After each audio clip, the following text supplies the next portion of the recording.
Hey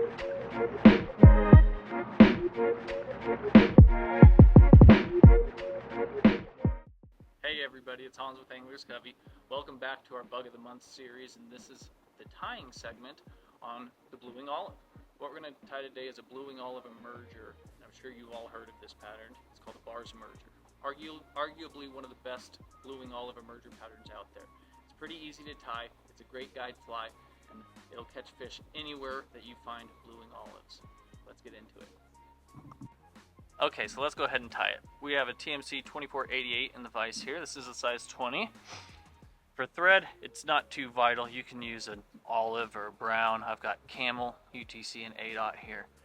I'm going to go ahead and get the thread started behind the eye of the hook here. Trim off my tag. And then for a tail, which isn't actually going to be a tail, it's actually going to represent the shuck. We're going to use just some Chinese saddle hackle in brown, like you see right here. I'm going to grab, I don't know, 8 or so fibers. Peel them off the stem, trying to keep the butts semi-aligned here. Now, I don't have to worry too much about keeping these, or measuring these right now, because we're going to cut them to length, which is one of the nice things about this pattern. So I'm going to cut off some of the butts, and then just get this started here with a little pinch wrap. See, I grabbed my skin there. That's pretty gross. Okay, so we got those butts down, and I'm just going to wrap those down the body here nice and evenly. We're going to go down the bend so our thread is laying a little bit past where the barb on the hook would be. Right about there. Now I'm going to rotate my hook in the vise here. It'll give me better access to those tails coming off. We want to trim that, about the length of the shank or so. Something like that. Okay, let's put that back.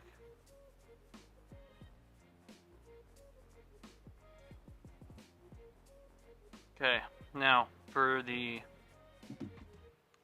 abdomen, we're going to use brown olive Superfine dry fly dubbing. We need a very small amount of this. It's super easy to overdo. I'll try to give you an idea here, but I mean, that's probably going to be more than enough for the body. So I'm going to get this started on do a dubbing noodle on my thread, pinching very tightly, spinning one direction, making sure I have a very tight and uniform dubbing noodle. Okay, I'm going to start building my body with this. Slowly work up the hook.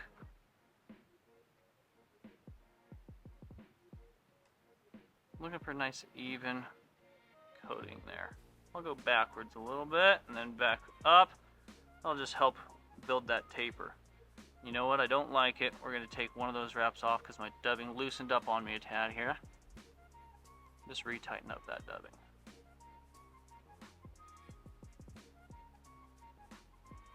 Alright. We're going to do a flashback. So to make the flashback part, we're going to use this Opal Mirage tinsel. We're going to secure that right on top of the hook shank. So I like to kind of hold it on the near side of the hook shank, and as I grab it, my thread torque will bring it up and over to the top. Back up just a tad here. There we go. Wrap that about a third of the way back. See, I like to lift to see, it'll kind of give you a better idea of where that's going to be. There we go. We'll move forward again.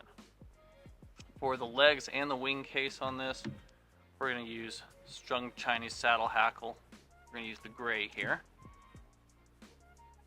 So I'm going to pinch off about, I don't know, 8 or 10 fibers, just eyeballing it here. Got the butts there. I'm going to cut those butts nice clean, square like that, so I can grab it with my thread. Now I'm going to spin my thread counterclockwise. That way when I put slack into it, the thread's going to want to jump rearwards towards my fingers. Make it a bit easier to grab this. So you see when I slack, give it slack, that thread jumps rearward. That's what we want.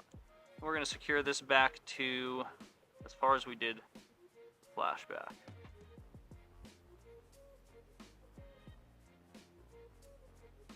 Okay, now we have one more material. That's going to be this Adam's gray, superfine dubbing. Again, very sparse here. Super easy to go overboard on the dubbing. Even less than what I grabbed for the body. Okay, maybe something like that if you can see that. So I'll dampen up my fingers and get this dubbed nice and tightly on the thread.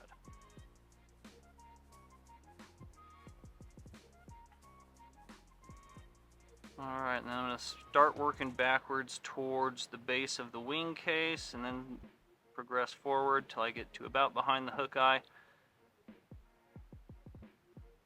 Right there's great. Okay, now we're going to bring our wing case up and over, which is that Chinese saddle hackle. Grab it with my thread with a couple wraps. Now, I need to basically try to split these fibers evenly so I have them coming off each side of the hook shank because these are going to create our legs.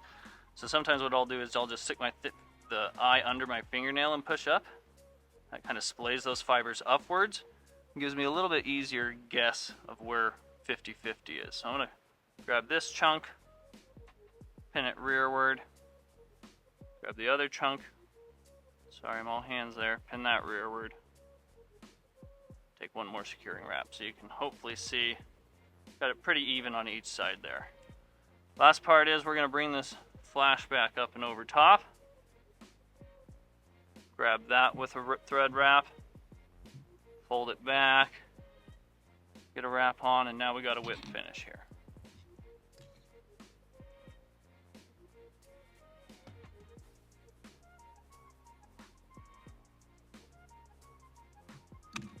There we go. We'll trim off our thread. Cut the wing case material nice and close. I left a little nub there. Usually I like to try to get that down with some thread. And then we're going to cut our legs. So I'm going to grab all of these, pull them backwards, and we're going to trim them just longer than the wing case. Right about there. And that is your completed Barr's emerger.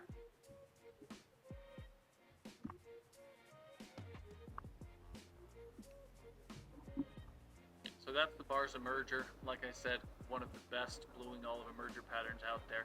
Pretty easy to tie, not a lot of materials. So we like to tie these anywhere from an 18 to a 24.